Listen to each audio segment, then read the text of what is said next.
आज मैं मुंशी प्रेमचंद की एक और कहानी आप लोगों के लिए लेकर आई हूँ। इस कहानी का नाम है घास वाली। चलिए कहानी शुरू करते हैं। मुलिया हरी हरी घास का गट्ठल लेकर आई तो उसका गेहुआ रंग कुछ तमतमाया हुआ सा था और बड़ी बड़ी मदभरी आंखों में शंका समाई हुई थी। महावीर ने उसका तमतमाया हुआ चेहरा देखकर पूछा, क्या है मुलिया, आज कैसा जी है? मुलिया ने कुछ जवाब न दिया। उसकी आंखें डबडबा गईं। महावीर ने समीप आकर पूछा, क्या हुआ, बताती क्यों नहीं? किसी ने कुछ कहा है? अम्मा ने डांटा है? क्यों इतनी उदास है? मुलिया ने सिसक कर कहा, कुछ नहीं, हुआ क्या है, अच्छी तो हूँ। महावीर ने मुलिया को सिर से पांव तक देखकर कहा, चुपचाप रोएगी, बताएगी नहीं? मुलिया ने बात टाल कर कहा, कोई बात भी हो, क्या बताऊं? मुलिया इस ऊसर में गुलाब का फूल थी, गेहुआ रंग था, हिरन की सी आंखें, नीचे खिंचा हुआ चिबुक, कपोलों पर हल्की लालिमा, बड़ी बड़ी नुकीली पलकें, आंखों में एक विचित्र आर्द्रता जिसमें एक स्पष्ट वेदना, एक मूक व्यथा झलकती थी। मालूम नहीं चमारों के इस घर में वो अप्सरा कहाँ से आ गई थी। क्या उसका कोमल फूल सा गात इस योग्य था कि सर पर घास की टोकरी रखकर बेचने जाती? उस गांव में भी ऐसे लोग मौजूद थे जो उसके तलवे के नीचे आंखें बिछाते थे, उसकी एक चितवन के लिए तरसते थे, जिनसे अगर वो एक शब्द भी बोलती तो वो निहाल हो जाते। लेकिन उसे आए साल भर से अधिक हो गया, किसी ने उसे युवकों की तरफ ताकते या बातें करते नहीं देखा। वो घास लिए निकलती तो ऐसा मालूम होता मानो उषा का प्रकाश सुनहरे आवरण में रंजित अपनी छटा बिखेरता जाता हो। कोई गजलें गाता, कोई छाती पर हाथ रखता, पर मुलिया नीची आँख किए अपनी राह चली जाती। लोग हैरान होकर कहते, इतना अभिमान, महावीर में ऐसा क्या सुरखाव के पल लगे हैं? ऐसा अच्छा जवान भी नहीं है, न जाने ये कैसे उसके साथ रहती है। मगर आज ऐसी बात हो गई जो इस जाति की और युवतियों के लिए चाहे गुप्त संदेश होती, मुलिया के लिए हृदय का शूल थी। प्रभात का समय था, पवन आम की बोर की सुगंधी से मतवाला हो रहा था, आकाश पृथ्वी पर सोने की वर्षा कर रहा था। मुलिया सिर पर झोआ रखे घास छीलने लगी तो उसका गेहुआ रंग प्रभात की सुनहरी किरणों से कुंदन की तरह चमक उठा। एकाएक युवक चैन सिंह सामने से आता हुआ दिखाई दिया। मुलिया ने चाहा कि कतरा कर निकल जाए, मगर चैन सिंह ने उसका हाथ पकड़ लिया और बोला, मुलिया, क्या तुझे मुझ पर जरा भी दया नहीं आती? मुलिया का वो फूल सा चेहरा एकदम ज्वाला की तरह दहक उठा। वो जरा भी नहीं डरी, जरा भी न झिझकी, झोआ जमीन पर गिरा दिया और बोली, मुझे छोड़ दो, नहीं तो मैं चिल्लाती हूँ। चैन सिंह को आज जीवन में एक नया अनुभव हुआ। नीची जातों में रूप माधुर्य का इसके सिवा और काम ही क्या है कि वो ऊंची जात वालों का खिलौना बने। ऐसे कितने ही मार के उसने जीते थे, पर आज मुलिया के चेहरे का वो रंग, उसका वो क्रोध, वो अभिमान देखकर उसके छक्के छूट गए। उसने लज्जित होकर उसका हाथ छोड़ दिया। मुलिया बेग से आगे बढ़ गई। संघर्ष की गर्मी में चोट की व्यथा नहीं होती, पीछे से टीस होने लगती है। मुलिया जब कुछ दूर निकल गई तो क्रोध और भय तथा अपनी बेकसी को अनुभव करके उसकी आंखों में आंसू भर आए। उसने कुछ देर जब्त किया, फिर सिसक कर रोने लगी। अगर वो इतनी गरीब न होती तो किसी की मजाल थी कि इस तरह उसका अपमान करता। वो रोती जाती थी और घास छीलती जाती थी। महावीर का क्रोध वो जानती थी, अगर वो उससे कह दे तो वो उस ठाकुर के खून का प्यासा हो जाएगा, फिर न जाने क्या हो। इस ख्याल से उसके रोए खड़े हो गए। इसीलिए उसने महावीर के प्रश्नों का कोई उत्तर न दिया था। दूसरे दिन मुलिया घास के लिए ना गई। सास ने पूछा, तू क्यों नहीं जाती? और सब तो चली गईं। मुलिया ने सिर झुकाकर कहा, मैं अकेली न जाऊंगी। सास ने बिगड़ कर कहा, अकेले क्या तुझे बाग उठा ले जाएगा? मुलिया ने और भी सिर झुका लिया और दबी हुई आवाज़ से बोली, सब मुझे छेड़ते हैं। सास ने डांटा, ना तू औरों के साथ जाएगी ना अकेली जाएगी, तो फिर जाएगी कैसे? साफ साफ क्यों नहीं कहती कि मैं ना जाऊंगी? तो यहाँ मेरे घर में रानी बन के निभाना होगा। किसी को चाम नहीं प्यारा होता, काम प्यारा होता है। तू बड़ी सुंदर है तो तेरी सुंदरता लेकर चाटूं क्या? उठा झाबा और घास ला। द्वार पर नीम के दरख्त के साय में महावीर खड़ा घोड़े को मल रहा था। उसने मुलिया को रोनी सूरत बनाए जाते देखा, पर कुछ बोल न सका। उसका बस चलता तो मुलिया को कलेजे में बिठा लेता, आंखों में छिपा लेता, लेकिन घोड़े का पेट भरना तो जरूरी था। घास मोल लेकर खिलाए तो 12 आने रोज से कम न पड़े। ऐसी मजदूरी ही कौन होती है? मुश्किल से 1.5-2 रुपये मिलते हैं, वो भी कभी मिले कभी ना मिले। जब से ये सत्यानाशी लारियां चलने लगी हैं, इक्के बालों की बदिया बैठ गई है। कोई सेत भी नहीं पूछता। महाजन से 150 रुपये उधार लेकर इक्का और घोड़ा खरीदा था। मगर लारियों के आगे इक्के को कौन पूछता है। महाजन का सूद भी तो न पहुँच सकता था, मूल का कहना ही क्या। ऊपरी मन से बोला, ना मन हो तो रहने दो, देखी जाएगी। इस दिलजोई से मुलिया निहाल हो गई। बोली, घोड़ा खाएगा क्या। आज उसने कल का रास्ता छोड़ दिया और खेतों की मेड़ों से होती हुई चली। बार बार सतर्क आंखों से इधर उधर ताकती जाती थी। दोनों तरफ ऊख के पेड़ खड़े थे। जरा सी लड़खड़ाहट होती, उसका जी सन्न हो जाता, कहीं कोई ऊख में छिपा न बैठा हो। मगर कोई नई बात न हुई। ऊख के खेत निकल गए, आमों का बाग निकल गया, सिंचे हुए खेत नजर आने लगे। दूर के कुएं पर पुल चल रहा था। खेतों की मेड़ों पर हरी हरी घास जमी हुई थी। मुलिया का जी ललचाया। यहाँ आधे घंटे में जितनी घास छिल सकती है, सूखे मैदान में दोपहर तक न छिल सकेगी। यहाँ देखता ही कौन है, कोई चिल्लाएगा तो चली जाऊंगी। वो बैठकर घास छीलने लगी। 1 घंटे में उसका झाबा आधे से ज़्यादा भर गया। वो अपने काम में इतनी तन्मय थी कि उसे चैन सिंह के आने की खबर ही न हुई। एकाएक उसने आहट पाकर सिर उठाया तो चैन सिंह को खड़ा देखा। मुलिया की छाती धक से हो गई। जी में आया भाग जाए, झाबा उलट दे और खाली झाबा लेकर चली जाए। पर चैन सिंह ने कई गज के फासले से ही रुक कर कहा, डर मत, भगवान जानता है मैं तुझसे कुछ ना बोलूँगा। जितनी चाहे घास छील ले, मेरा ही खेत है। मुलिया के हाथ सुन्न हो गए, खुरपी हाथ में जम सी गई, घास नज़र ही ना आती थी। जी चाहता था ज़मीन फट जाए और वो उसमें समा जाए। ज़मीन आँखों के सामने तैरने लगी। चैन सिंह ने आश्वासन दिया, छीलती क्यों नहीं, मैं तुझसे कुछ कहता थोड़े ही हूँ। यही रोज़ चली आया कर, मैं छील दिया करूँगा। मुलिया चित्र लिखित सी बैठी रही। चैन सिंह ने एकदम आगे बढ़ा और बोला, तू मुझसे इतना डरती क्यों है।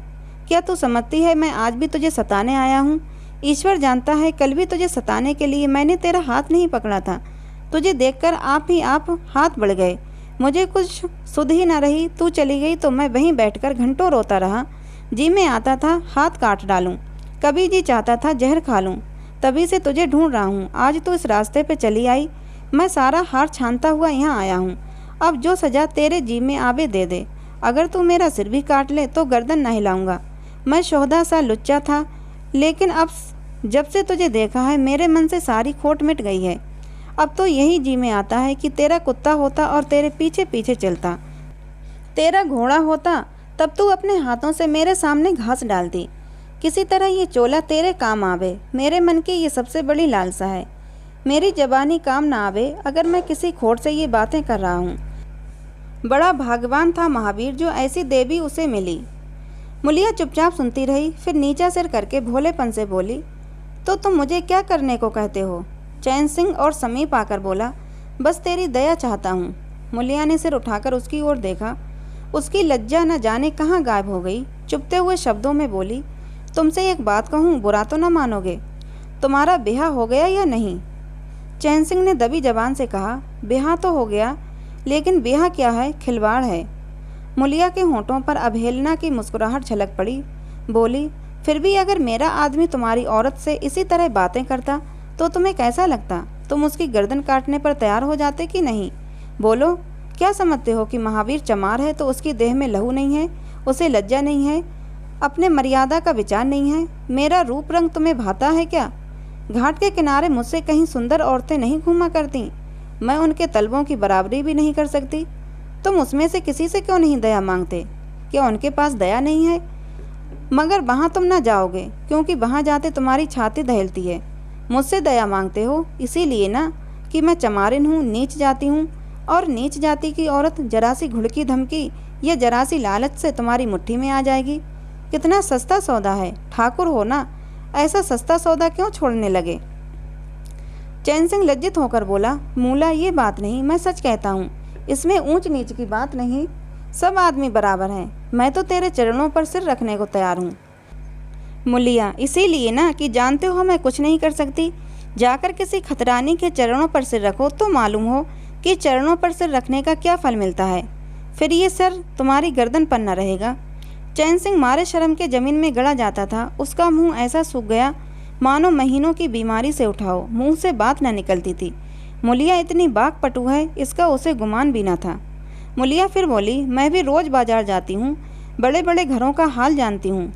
मुझे किसी बड़े घर का नाम बता दो जिसमें कोई साइस, कोई कोचवान, कोई कहार, कोई पंडा कोई महाराज ना घुसा बैठा हो। ये सब बड़े घरों की लीला है। और वो औरतें जो कुछ करती हैं ठीक करती हैं। उनके घर वाले भी तो चमारिनों और कहारिनों पर जान देते फिरते हैं, लेना देना बराबर हो जाता है। बेचारे गरीब आदमियों के लिए ये बातें कहाँ। मेरे आदमी के लिए संसार में जो कुछ है वो मैं ही हूँ। वो किसी दूसरी मेहरिया को आंख उठाकर भी नहीं देखता। संयोग की बात है कि मैं तनिक सुंदर हूँ, लेकिन मैं काली कलूटी भी होती तब भी वो मुझसे इसी तरह रखता।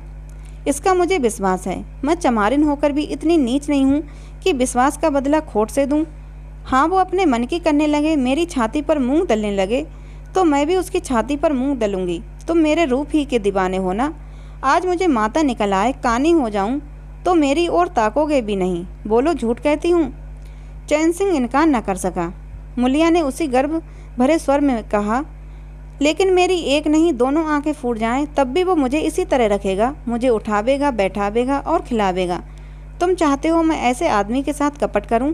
जाओ, अब मुझे कभी न छेड़ना, नहीं अच्छा ना होगा। जवानी जोश है, बल है, दया है, साहस है, आत्मविश्वास है, गौरव है और सब कुछ जो जीवन को पवित्र, उज्ज्वल और पूर्ण बना देता है। जवानी का नशा घमंड है, निर्दयता है, स्वार्थ है, शेखी है, विषय वासना है, कटुता है और वो सब कुछ जो जीवन को पशुता, बेकार और पतन की ओर ले जाता है। चैन सिंह पर जवानी का नशा था। मुलिया के शीतल छींटों ने नशा उतार दिया। जैसे उबलती हुई चाशनी में पानी के छींटे पड़ जाने से फेन मिट जाता है, मैल निकल जाता है और निर्मल शुद्ध रस निकल जाता है। जवानी का नशा जाता रहा, केवल जवानी रह गई।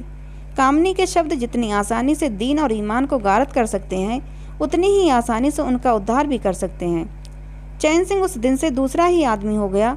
गुस्सा उसकी नाक पर बैठा रहता था। बात बात पर मजदूरों को गालियां देना, डांटना और पीटना उसकी आदत थी। आसामी उससे थर थर काँपते थे। मजदूर उसे आते देखकर अपने काम में चुस्त हो जाते थे, पर ज्यों ही उसने इधर पीठ फेरी और उन्होंने चिलम पीना शुरू कर दिया। सब दिल में उसे जलते थे, उसे गालियां देते थे। मगर उस दिन से चैन सिंह इतना दयालु, इतना गंभीर, इतना सहनशील हो गया कि लोगों को आश्चर्य होता था। कई दिन गुजर गए थे। एक दिन संध्या समय चैन सिंह खेत देखने गया। पूरा चल रहा था। उसने देखा कि एक जगह नाली टूट गई है और सारा पानी बहा जाता था। क्यारियों में पानी बिल्कुल नहीं पहुंचता, मगर क्यारी बनाने वाली बुढ़िया चुपचाप बैठी है। उसे इसकी जरा भी फिक्र नहीं कि पानी क्यों नहीं आता। पहले ये दशा देखकर चैन सिंह आपे से बाहर हो जाता, उस औरत की उस दिन की मजूरी काट लेता और पूरा चलाने वालों को घुड़कियां जमाता। पर आज उसे क्रोध न आया। उसने मिट्टी लेकर नाली बांध दी और खेत में जाकर बुढ़िया से बोला, तू यहाँ बैठी है और पानी सब बहा जा रहा है। बुढ़िया घड़बड़ा कर उठी, अभी खुल गई होगी राजा, मैं अभी जाकर बंद किए देती हूँ। ये कहती हुई वो थरथर काँपने लगी। चैन सिंह ने उसकी दिलजोई करते हुए कहा, भाग मत, भाग मत, मैंने नाली बंद कर दी। बुढ़ई कई दिन से नहीं दिखाई दिए, कहीं काम पर नहीं जाते क्या? बुढ़िया गदगद होकर बोली, आजकल तो खाली ही बैठे हैं, कहीं काम नहीं लगता। चैन सिंह ने नम्र भाव से कहा, तो हमारे यहाँ लगा दे, थोड़ा सा सन रखा है, उसे काट दे। ये कहता हुआ वो कुएं की ओर चला। यहाँ 4 पुर चल रहे थे, पर इस वक्त 2 हकवे बेर खाने गए थे। चैन सिंह को देखते ही मजूरों के होश उड़ गए। ठाकुर ने पूछा, 2 आदमी कहाँ गए? तो क्या जवाब देंगे? सबके सब डांटे जाएंगे। बेचारे दिल में सहमे जा रहे थे।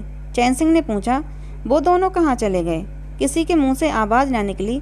सहसा सामने से दोनों मजूर धोती के एक कोने में बेर भरे आते दिखाई दिए। खुश खुश बात करते चले आ रहे थे। चैन सिंह पर निगाह पड़ी तो दोनों के प्राण सूख गए, पाँव मन मन भर के हो गए।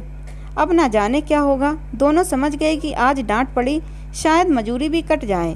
चाल धीमी पड़ गई। इतने में चैन सिंह ने पुकारा, बढ़ आओ, बढ़ आओ, कैसे बेर हैं, लाओ जरा मुझे भी दो, मेरे ही पेड़ के हैं ना। दोनों और भी सहम उठे। आज ठाकुर जीता न छोड़ेगा, कैसा मीठा मीठा बोल रहा है, उतने ही भिगो भिगो कर लगाएगा। बेचारे और भी सिकुड़ गए। चैन सिंह ने फिर कहा, जल्दी से आओ जी, पक्की पक्की सब मैं ले लूँगा। जरा एक आदमी लपक कर घर से थोड़ा सा नमक तो ले लो।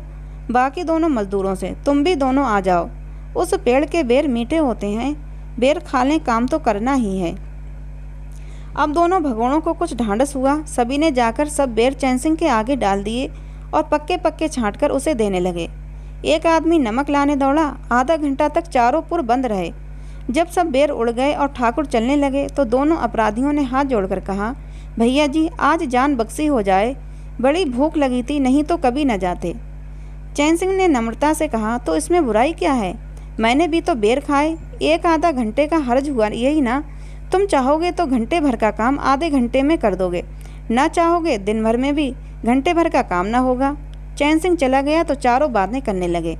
एक ने कहा, मालिक इस तरह रहे तो काम करने में जी लगता है, ये नहीं कि हरदम छाती पर सवार। दूसरा, मैंने तो समझा आज कच्चा ही खा जाएंगे। तीसरा, कई दिन से देखता हूँ मिजाज नरम हो गया है। चौथा, सांझ को पूरी मजूरी मिले तो कहना। पहला, तुम तो हो ही गोबर गणेश, आदमी का रुख नहीं पहचानते। दूसरा, अब खूब दिल लगाकर काम करेंगे। तीसरा, और क्या, जब उन्होंने हमारे ऊपर छोड़ दिया तो हमारा भी धर्म है कि कोई कसर न छोड़ें। चौथा, मुझे तो भैया ठाकुर पर अब भी विश्वास नहीं आता। एक दिन चैन सिंह को किसी काम से कचहरी जाना था। 5 मील का सफ़र था। यूँ तो वो बराबर अपने घोड़े पर जाया करता था, पर आज धूप बड़ी तेज हो रही थी। सोचा अक्के पर चला जाऊं। महावीर को कहला भेजा, मुझे लेते जाना। कोई 9 बजे महावीर ने पुकारा। चैन सिंह तैयार बैठा था, झटपट इक्के पर बैठ गया, मगर घोड़ा इतना दुबला हो रहा था, इक्के की गद्दी इतनी मैली और फटी हुई, सारा सामान इतना रद्दी कि चैन सिंह को उस पर बैठते शर्म आई। पूछा, ये सामान क्यों बिगड़ा हुआ है महावीर? तुम्हारा घोड़ा तो इतना दुबला कभी न था, क्या आजकल सवारियां कम हैं? महावीर ने कहा, नहीं मालिक, सवारियां काहे नहीं हैं, मगर लारियों के सामने इक्के को कौन पूछता है? कहाँ 2 ढाई 3 की मजूरी करके घर लौटता था, कहाँ अब 20 आने पैसे भी नहीं मिलते। क्या जानवर को खिलाऊं, क्या आप खाऊं? बड़ी विपत्ति में पड़ा हूँ। सोचता हूँ इक्का घोड़ा बेच बाच कर आप लोगों की मजूरी कर दूं, पर कोई गाहक नहीं लगता। ज़्यादा नहीं तो 12 आने तो घोड़े ही को चाहिए, घास ऊपर से इतनी महंगी। जब अपना ही पेट नहीं चलता तो जानवर को कौन पूछे? चैन सिंह ने उसके फटे हुए कुर्ते की ओर देखकर कहा, 2-4 बीघे खेती क्यों नहीं कर लेते? महावीर सिर झुकाकर बोला, खेती के लिए बड़ा पौरुष चाहिए मालिक। मैंने तो यही सोचा है कि कोई गाहक लग जाए तो इक्के को औने पौने निकाल दूं, फिर घास छीलकर बाजार ले जाया करूं। आजकल सास पतोही दोनों छीलती हैं, तब जाकर 10-12 आने पैसे आते हैं। चैन सिंह ने पूछा, तो बुढ़िया बाजार जाती होगी? महावीर लजाता हुआ बोला, नहीं भैया, वो इतनी दूर कहाँ चल सकती है। घर वाली चली जाती है, दोपहर तक घास छीलती है, तीसरे पहर बाजार जाती है, वहाँ से घड़ी रात गए लौटती है, हलकान हो जाती है भैया, मगर क्या करूँ, तकदीर से क्या जोर। चैन सिंह कचहरी पहुँच गए और महावीर सवारियों की टोह में इधर उधर इक्के को घुमाता हुआ शहर की तरफ चला गया। चैन सिंह ने उसे 5 बजे आने को कह दिया। कोई 4 बजे चैन सिंह कचहरी से फुर्सत पाकर बाहर निकले। हाथे में पान की दुकान थी। जरा और आगे बढ़कर एक घना बरगद का पेड़ था। उसकी छां में बीसों ही तांगे इक्के फिटने खड़े थे। घोड़े खोल दिए गए थे। वकीलों, मुख्तारों और अफसरों की सवारियां यहीं खड़ी रहती थीं। चैन सिंह ने पानी पिया, पान खाया और सोचने लगा, कोई लारी मिल जाए तो जरा शहर चला जाऊं, कि उसकी निगाह एक घासपाली पर पड़ गई। सिर पर घास का झाबा रखे साइसों से मोलभाव कर रही थी। चैन सिंह का हृदय उछल पड़ा। ये तो मुलिया है, बनी ठनी एक गुलाबी साड़ी पहने कोचवानों से मोल तोल कर रही थी। कई कोचवान जमा हो गए थे। कोई उससे दिल लगी करता था, कोई घूरता था, कोई हंसता था। एक काले कलूटे कोचवान ने कहा, मूला, घास तो अधिक से अधिक 6 आने की है। मुलिया ने उन्माद पैदा करने वाली आंखों से देखकर कहा, 6 आने पर लेना है तो सामने घसियारे ने बैठी हैं, चले जाओ, 2-4 पैसे कम में पा जाओगे। मेरी घास तो 12 आने में ही जाएगी। एक अधेड़ कोचवान ने फिटन के ऊपर से कहा, तेरा जमाना है, 12 आने नहीं, 1 रुपया मांग। लेने वाले झक मारेंगे और लेंगे। निकलने दे वकीलों को, अब देर नहीं है। एक तांगे वाले ने, जो गुलाबी पगड़ी पहने हुए था, बोला। बूढ़ों के मुंह में पानी भराया। अब मुलिया काहे किसी की ओर देखेगी। चैन सिंह को ऐसा क्रोध आ रहा था कि इन दुष्टों को जूतों से पीटे। सब के सब कैसी उसकी ओर टकटकी लगाए ताक रहे हैं, आंखों से पी जाएंगे। और मुलिया भी यहाँ कितनी खुश है, न लजाती है, न झिझकती है, न दबती है। कैसा मुस्कुरा मुस्कुरा कर, रसीली आंखों से देख देख कर, सिर का आंचल खिसका खिसका कर, मुंह मोड़ मोड़ कर बातें कर रही है। वही मुलिया जो शेरनी की तरह तड़प उठी थी। इतने में 4 बजे अमले और वकील मुख्तारों का एक ऐसा मेला सा निकल पड़ा। अमले लारियों पर दौड़े, वकील मुख्तार इन सवारियों की ओर चले। कोचवानों ने भी झटपट घोड़े जोते। कई महाशयों ने मुलिया को रसिक नेत्रों से देखा और अपनी अपनी गाड़ियों पर जा बैठे। एक मुलिया घास का झाबा लिए उस फिटन के पीछे दौड़ी। फिटन में एक अंग्रेजी फैशन के जवान वकील साहब बैठे थे। उन्होंने पावदान पर घास रखवा ली, जेब से कुछ निकालकर मुलिया को दिया। मुलिया मुस्कुराई। दोनों में कुछ बातें भी हुईं जो चैन सिंह न सुन सके। एक क्षण में मुलिया प्रसन्न मुख घर की ओर चली। चैन सिंह पान वाले की दुकान पर विस्मृति की दशा में खड़ा रहा। पान वाले ने दुकान बढ़ाई, कपड़े पहने और अपने केबिन का द्वार बंद करके नीचे उतरा तो चैन सिंह की समाधि टूटी। पूछा, क्या दुकान बंद कर दी? पान वाले ने सहानुभूति दिखाकर कहा, इसकी दवा करो ठाकुर साहब, ये बीमारी अच्छी नहीं है। चैन सिंह ने चकित होकर पूछा, कैसी बीमारी? पान वाला बोला, कैसी बीमारी? आधा घंटा से यहाँ खड़े हो जैसे कोई मुर्दा खड़ा हो। सारी कचहरी खाली हो गई, सब दुकानें बंद हो गईं। मेहतर तक झाड़ू लगाकर चल दिए। तुम्हें कुछ खबर हुई? ये बुरी बीमारी है, जल्दी दवा करा डालो। चैन सिंह ने छड़ी संभाली और फाटक की ओर चला कि महावीर का इक्का सामने से आता दिखाई दिया। कुछ दूर इक्का निकल गया तो चैन सिंह ने पूछा, आज कितने पैसे कमाए महावीर? महावीर ने हंसकर कहा, आज तो मालिक दिन भर खड़ा ही रह गया, किसी ने बेगार में भी ना पकड़ा, ऊपर से 4 पैसे की बीड़ियाँ और पी गया। चैन सिंह ने जरा देर रुककर कहा, मेरी एक सलाह है, तुम मुझसे 1 रुपया रोज लिया करो, बस जब मैं बुलाऊं तो इक्का लेकर चले आया करो, तब तो तुम्हारी घरवाली को घास लेकर बाजार न जाना पड़ेगा। बोलो मंजूर है? महावीर ने सजल आंखों से देखकर कहा, मालिक आप ही का तो खाता है, आपकी प्रजा हूँ, जब मर्जी हो पकड़वा मंगवाइए, आपसे रुपये? चैन सिंह ने बात काट कर कहा, नहीं, मैं तुमसे बेगान नहीं लेना चाहता, तुम मुझसे 1 रुपया रोज ले जाया करो, घास लेकर घरवाली को बाजार मत भेजा करो, तुम्हारी आबरू मेरी आबरू है। और भी रुपये पैसे का जब काम लगे बेखटके चले आया करो। हाँ देखो, मुलिया से इस बात की चर्चा भी ना करना, क्या फ़ायदा। कई दिनों के बाद संध्या समय मुलिया चैन सिंह से मिली। चैन सिंह आसामियों से मालगुजारी वसूल करके घर की ओर लपका जा रहा था कि उसी जगह जहाँ उसने मुलिया की बाँह पकड़ी थी, मुलिया की आवाज़ कानों में आई। उसने ठिठक कर पीछे देखा तो मुलिया दौड़ी आ रही थी। बोला, क्या है मूला, क्यों दौड़ती हो? मैं तो खड़ा हूँ। मुलिया ने हाँफते हुए कहा, कई दिन से तुमसे मिलना चाहती थी, आज तुम्हें आते देखा तो दौड़ी चली आई। अब मैं घास बेचने नहीं जाती। चैन सिंह ने कहा, बहुत अच्छी बात है। क्या तुमने कभी मुझे घास बेचते देखा है? हाँ, एक दिन देखा था। क्या महावीर ने तुझसे सब कह डाला? मैंने तो मना कर दिया था। वो मुझसे कोई बात नहीं छिपाता।